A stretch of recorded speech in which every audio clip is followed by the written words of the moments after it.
يذكر أن مجلس التعاون لدول الخليج العربي أصدر بيانا طالب بوقف أعمال العنف ووقف إراقة الدماء في سوريا. تواصلت الاحتجاجات في سوريا واستمر عنف النظام ضد المحتجين وقمعهم بالرغم من شهر رمضان، لكن ذلك أدى إلى تزايد الضغوط الدولية على دمشق، وكان آخرها بيان الأمانة العامة لدول مجلس التعاون الخليجي. فقد أكد البيان أن دول المجلس تتابع بقلق بالغ وأسف شديد تدهور الأوضاع في سوريا وتزايد أعمال العنف واستخدام القوة المفرطة ضد المدنيين. وسبق بيان مجلس التعاون بيان رئاسي لمجلس الأمن الدولي شديد اللهجة دان فيه أعمال العنف التي يتعرض لها المدنيون في مختلف المناطق السورية. وقبلها كان الرئيس الروسي ديمتري ميدفيديف قد حث الرئيس السوري بشار الأسد على تنفيذ الإصلاحات التي وعد بها، مشيرا إلى أن الأسد يخاطر بمواجهة مصير حزين إذا لم يفعل ذلك. للأسف هناك عدد كبير من الناس يموتون وهذا يقلقنا كثيرا. لقد ناقشت هذا الأمر مع الرئيس بشار الأسد من خلال الرسائل التي أرسلتها إليه. إن الأسد يحتاج إلى تنفيذ إصلاحات بصورة عاجلة والتصالح مع المعارضة واستعادة السلام وإقامة دولة حديثة. إذا لم يفعل ذلك فسيواجه مصيرا حزينا. نحن نراقب الأوضاع إلى أين تتجه ولا بد لنا في النهاية من اتخاذ قرار معين. أما تركيا فدعا وزير خارجيتها أحمد داود أوغلو دمشق إلى أخذ ردود الأفعال الدولية على محمل الجد، مشيرا إلى أنه من الخطأ استخدام الدبابات والأسلحة الثقيلة ضد المدنيين. تزامن ذلك مع إعلان البيت الأبيض أن الرئيس الأمريكي باراك أوباما والرئيس الفرنسي نيكولا ساركوزي والمستشارة الألمانية أنجيلا ميركل قد اتفقوا على النظر في مزيد من الخطوات للضغط على الرئيس السوري بشار الأسد، كما أدانوا العنف العشوائي ضد الشعب السوري. هذه الضغوط الدولية التي يتعرض لها النظام السوري على الأرجح ستتواصل مع استمرار معاناة السوريين ومناشدتهم للعالم بأن يضع حدا للعنف ضد المتظاهرين. توني مزرعاني، العربية. وللحديث عن هذا الموضوع معنا من الرياض السيد جمال خاشقجي الكاتب الصحفي السعودي. سيد جمال، أهلا وسهلا بك. هناك تحرك ربما قطري منفرد خليجيا فيما يتعلق بالأزمة السورية. هناك الآن مطالبات من مجلس الأمة الكويتي من نواب، أغلبية النواب ربما 27 نائب، وقع على عريضة تطالب بطرد السفير السوري من الكويت. والآن مجلس التعاون الخليجي يدين إراقة الدماء في سوريا. هل هذا الموقف الذي كان ينتظره الأشقاء العرب من مجلس التعاون الخليجي؟ هو بداية لإعلان عن تحرك خليجي وسعودي كبير. ليس سرا أنه قبل هذا البيان الذي صدر اليوم جرت اتصالات سعودية وخليجية، وأنا أعلم عن اتصالات سعودية عاتبة بشدة على نظام بشار الأسد، ولكن عندما شعر السعوديين بأن لا فائدة من تلك الاتصالات مضوا قدما بمرحلة ثانية، وهي إصدار هذا البيان من خلال مجلس التعاون الخليجي. فهذا البيان هو بداية لتحرك علني للضغط على النظام السوري. طيب، تحرك علني في أي إطار وبأي مستوى؟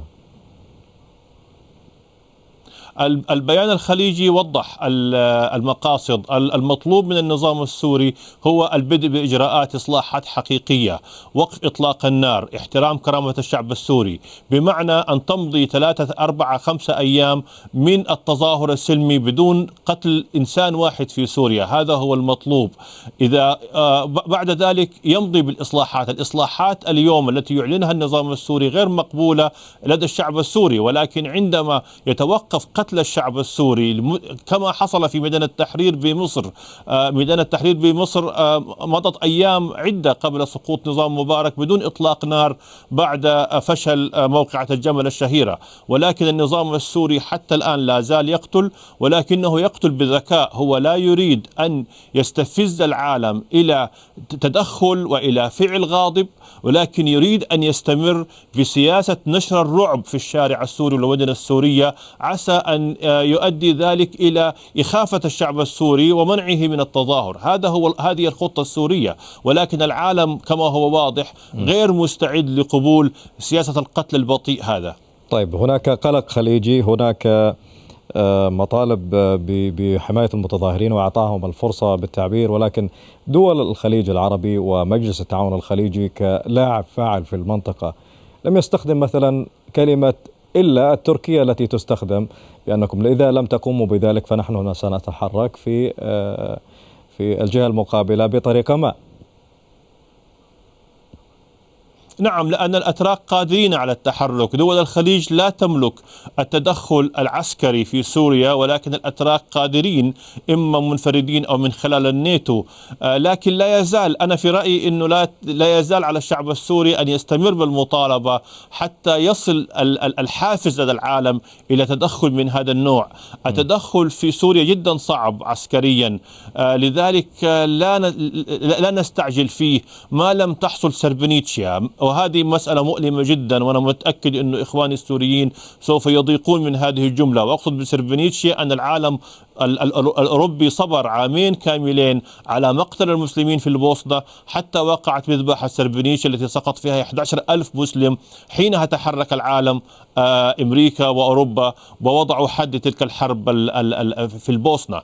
فمن الواضح أن النظام السوري مدرك لهذا الشيء، فلاحظ أنه لا يستخدم مروحيات مثلا. أقصى شيء استخدمه هو القصف بالدبابات، وهذا الذي أزعج العالم. ولاحظ أنه بعدما قتل نحو 180 إنسان في حماة في أول يوم من أيام رمضان، خفف أعداد القتلى، لأنه يعلم أن التصاعد في أعداد القتلى يغضب العالم، فهو لا يزال يمارس القتل، ولكن يريد أن يمارسه بمقياس معين أن لا يحرك العالم ضده. طيب، اسمح لي فقط بسؤال سريع سيد جمال، لماذا دائما نتحدث عن التدخل العسكري؟ هناك أكثر من خيار مطروح أمام الدول المجاورة لسوريا، ومنها تقليص التمثيل الدبلوماسي، سحب السفراء، العملية الاقتصادية. هناك أكثر من وسيلة ضغط لم نشاهدها فيما يتعلق بالأزمة السورية.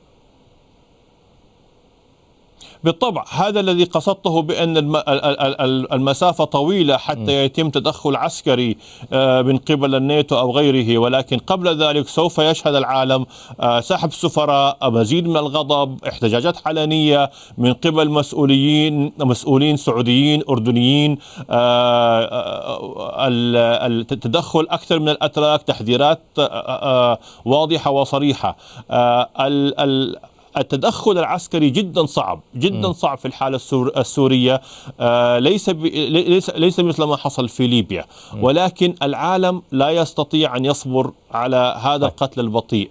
كيف، متى، أين، لا نعرف، ولكن هذا متروك للوقت. ولكن على الشعب السوري أن يصبر وأن يستمر بالنضال من أجل حريته حتى تصل تلك التيبينج بوينت أو مرحلة الغليان في العالم للتدخل المباشر في سوريا. جمال خاشقجي، الكاتب الصحفي السعودي، شكرا جزيلا لك.